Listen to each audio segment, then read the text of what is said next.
Sirius 40, Hip Hop Nation. Oh man, it's the Wonder Years. I got a special show tonight, man. Yo, B Cox, Bryan Michael Cox. What's going on, sir? What's good, man? I'm just, chilling, man. It's late night. I appreciate you making the trek all the way up here. No problem, man. But, we'll do some special stuff for you tonight. You know what I'm saying? Get into your music, all that. Yeah. Appreciate you coming by. So, if anybody doesn't know who Bryan Michael Cox is, you know what I'm saying? Why don't you give him like a little quick, brief history lesson? Oh, man. I'm songwriter, producer, Grammy award winning, Burn Confessions for Usher. Oh, man. Don't Forget About Us, Shake It Off for Mariah, Be Without You for Mary J. Blige, Trey Songz's new record, a lot of Jagged Edge stuff, a lot of, work with Jermaine Dupri, a lot of, it's been a lot of years, man. It's been a lot of years I've been in this business, Right. Making a lot of big records, man, with Mariah, Usher, Mary, Whitney, Brandy, just a lot of big names. Pretty much man. Everybody listed right there. But, yeah. So you were born in Miami, and then you moved to Houston. Yeah. I was raised in Houston. I was born in Miami, raised in Houston. I moved to Atlanta like 97. Yeah. And got into the game. Really, how I got into the game was I was this company called Noontime Music that I was signed to, and they had a flyer like on campus, and I just kind of called.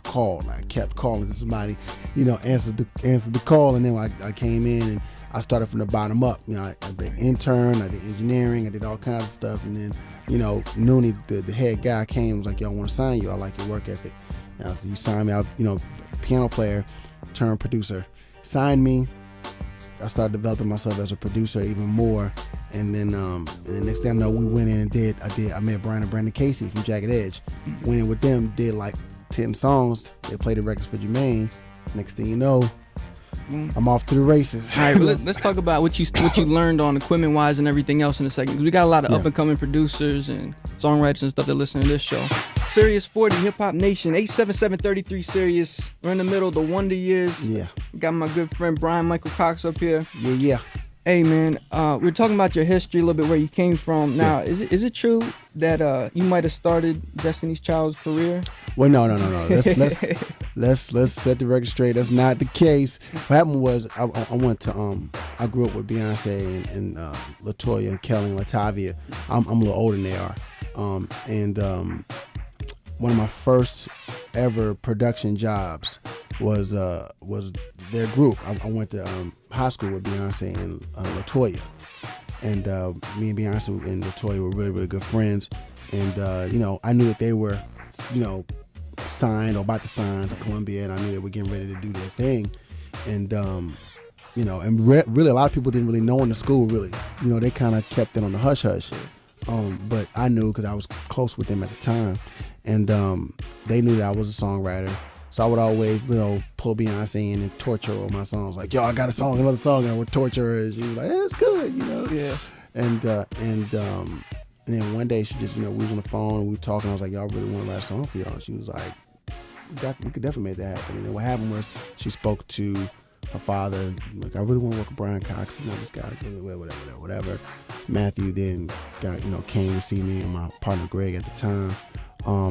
And we played him a few records, and he was like, yo, you guys are very talented. Like, I was just in this little cubby hole making records. It was 4 of us at the time. It was me, Greg, this guy named Teron, and my best friend Scooby. We were all in one. We would just be there making records. I'll start making a beat, then Greg would finish it, then Tia come write, and then Scooby. It was my very first developmental process of what record making is. What were y'all using back there, equipment wise? This was 96. Yeah. Oh, at Greg's spot, we was using digital. No, it wasn't digital. It was just Performer. We had a Mac, and it was Performer. The sequencing On Performer, and we had Tascam DA88s. We had 2 of those, and he had like a Roland 880, which is a module, Roland JV. No, I'm sorry, it was a JV 800, something like that. It was like, And he had like an Elise's drum module, and he had a ton of sounds. Like in his Performer, he had a bunch of sounds, things, samples, kick, snares, stuff like that. And that was my first venture off in understanding your sound library having to be up to par. You know what I'm saying? Greg's sound library was ridiculous. Greg Curtis, actually, sidebar. Greg Curtis was my mentor. He kind of took me in and taught me how to produce at a young age. He, for those who don't know, he wrote Love. He wrote and produced Love for Keisha Cole. Right. I remember for Keisha Cole. And back then, you know, he's really known in the gospel.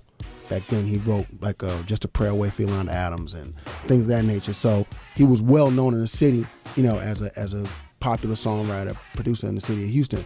So he kind of just took me in and kind of, you know, molded, you know, just first kind of molded me. You know what I'm saying? Yo, you are listening to DJ Wonder on The Wonder Years. It's your boy B. Cox. I'm in the studio kicking it with my mans and them. Hey, thanks, man. Thank you for the intro. Appreciate it.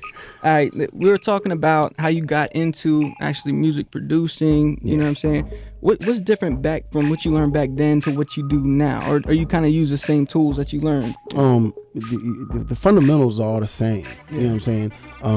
How to use the equipment and how to move around in the studio, it hadn't really changed much. Just the equipment's changed. And, you know, if you grow with it, you know, you'll know it. The bottom line is just your creativity, how creative you can be, you know, stay. I think in the beginning, when I first started making records, I didn't really know what it was. So I was just kind of doing whatever, you know what I mean? And not really understanding that there is a structure to creativity. You know what I'm saying? There's a structure to it. And I learned that fundamental structure back then, and I still use those basics, you know, to today. Now you're a songwriter also, so yeah. I know it's probably a case-by-case basis, but the majority of the time, do you sit and write lyrics first? Do you make a beat first? Like, what is your process usually? For me, it always starts with the keyboard, like with a piano or like a key sound or something like that, because I'm a piano player by trade first, you know what I'm saying? Mm-hmm. So for me, well, a lot of, like, I was talking to one of my other producer friends who actually sat and watched me make a beat one day, and he was like, yo, like, I don't see how you can hear the piano first. Like, he's like, I gotta make the drums first and then kind of fit between the lines. I was like, man, I'm a piano player by trade. So for me, the first thing that I just kind of go through sounds. I may go through something that, you know, I got a ton of soft synths now because I use Logic. Yeah. I've been back and forth. It's hard for me to let my MP go. Yeah. So I don't ever want to do it. I have to bang on something also. Yeah. Like, but I've been in Logic. Actually, I totally got away from using my MP for a minute and was really using Logic for the past maybe past 6 months. Like the songs y'all heard, like the Day 26 stuff I did on Logic, and the new Trey Songz record I did on Logic, Mary stuff I did on Logic. So I kind of went in the box, but I kind of came back out.